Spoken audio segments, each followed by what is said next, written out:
ఓవైపు తెలంగాణ సర్కార్కు అల్లు అర్జున్కు మధ్య వాడివేడిగా మాటల యుద్ధం నడుస్తోంది. అసెంబ్లీ సాక్షిగా అల్లు అర్జున్పై విమర్శలు చేశారు సీఎం రేవంత్ రెడ్డి.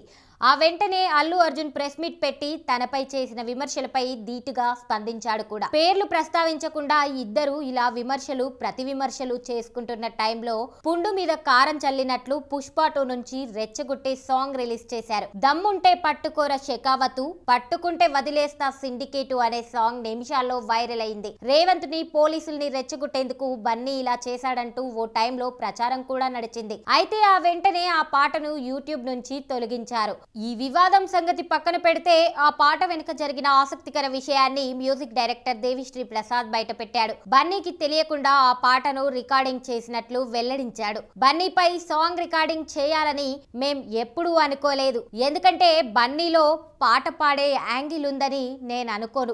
ఎప్పుడైతే సుకుమార్ వచ్చి నాకు షెకావత్ కు వార్నింగ్ ఇచ్చే సన్నివేశాన్ని వివరించాడో అప్పుడు అది నాకు ఓ సాంగ్ లా అనిపించింది. ఎలాగైనా బన్నీతో ఆ పాట రికార్డింగ్ చేయాలనుకున్నాను.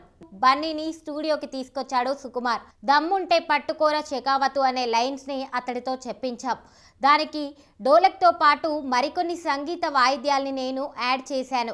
అలా ఆ పాట పుట్టుకొచ్చింది. ఈ పాట రికార్డింగ్ చేసినట్లు చాన్నాళ్ల పాటు అల్లు అర్జున్ కి తెలియదట. నిజానికి దాన్ని నేను పాటగా అనుకోవడం లేదని, డైలాగ్ అనే అలా పాటగా మార్చానని, ఆ సీన్ అలా డిమాండ్ చేసిందని వెల్లడించాడు. ఇలా ఆ పాట వెనుక జరిగిన కథను దేవిశ్రీ ప్రసాద్ వెల్లడించిన కొన్ని గంటలకే ఆ పాటను డిలీట్ చేశారు.